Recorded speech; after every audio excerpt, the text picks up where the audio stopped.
This wild, turbulent, complicated, beautifully painful year, what I'm calling the Great Transformation of 2025. It's very conflicted.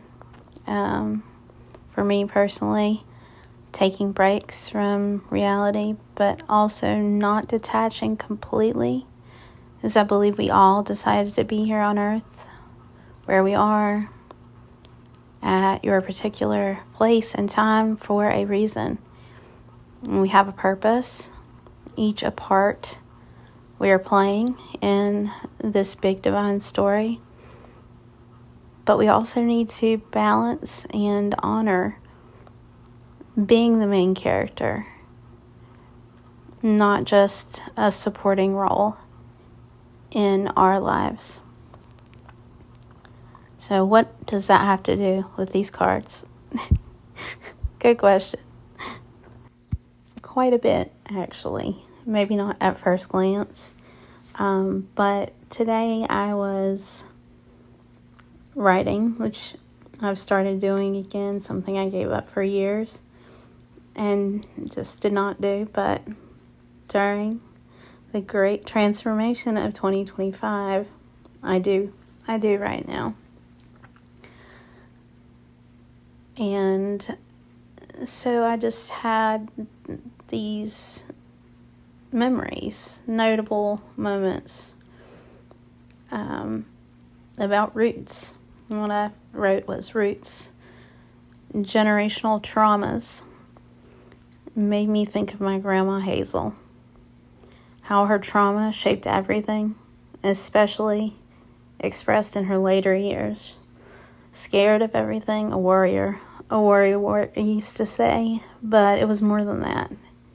It was a pathological level of worrying about things that's small, tiny things, small, realistic worries to outrageous, highly improbable things.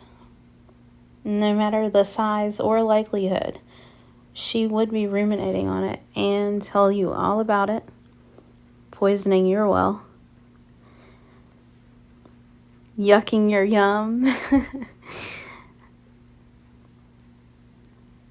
But on the level of heavily influencing those around her, the people who loved her, and they, me included, would take on aspects of this, if not fully embodying that worried and anxious mindset. Some for the rest of our lives until we decided to change it. Some never got a chance. So yes, today has been a day of remembering and also perspective, and seeing that worry and the other aspects of her is just like everybody. She was a very complicated and multi-dimensional person. I would say that probably every single aspect of her was birthed from a place of hurt and trauma. Sadly, I held a lot of resentment towards her up until and even after she passed away. But I did later on, after I was kind of out of the fog of my own grief that I was dealing with at the time. Not until then, I finally got my head above water, did I start to process and gain some perspective. The more I learned about her life and the things that she had to endure that I didn't know about, and some that I did but dismissed. It made me see things differently and look at her with more empathy and more love, and be able to release some of that resentment. It wasn't instant. It was a process. And some of it I'm still processing. Not for me, but for other people in my life that I love that were also affected before me. And on and on and on, the cycle of generational trauma goes until somebody sees it and decides to face it. So we're facing it. So for these last two cards, I want to read directly from the book. This deck is the Good Tarot by Colette Baron-Reid, and the Six of Fire, also known as the Six of Wands. It says, I model my transformation so that others might be inspired. I put my light atop a hill so it can shine forth, helping others to find their way. I remain aware of shadows and people who have trouble basking in the warm light of higher awareness. I bless them, but I do not dim my own beacon.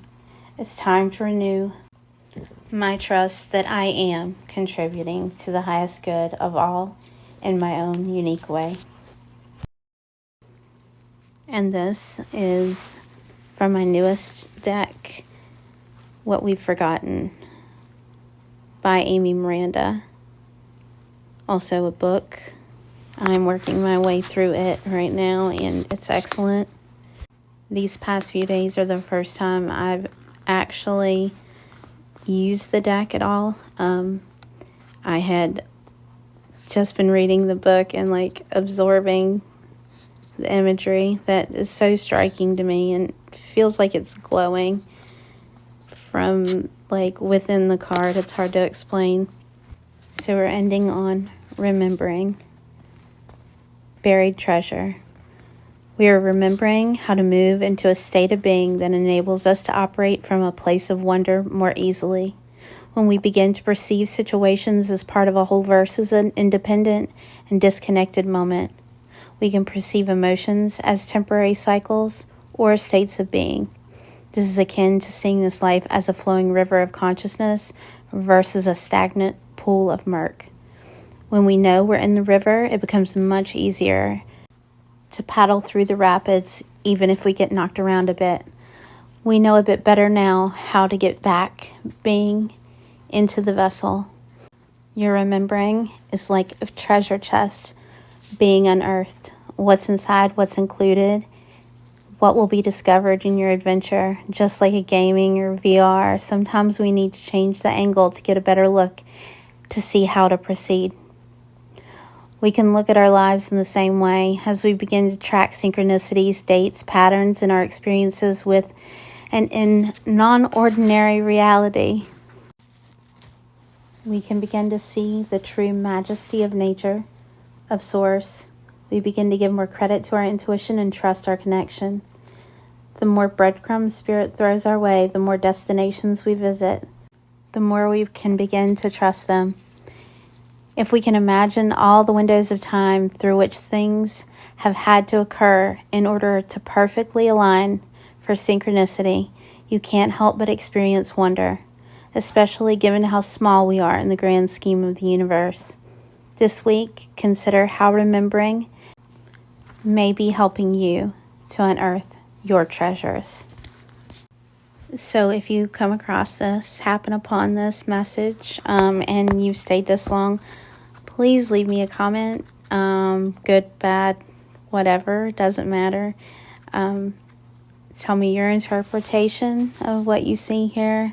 If it has any significance or synchronicities with your life, I know for me personally, which I did not get into, this 6 of fire, I find it's so synchronistic that it has this hot air balloon on it. 6 of them, actually.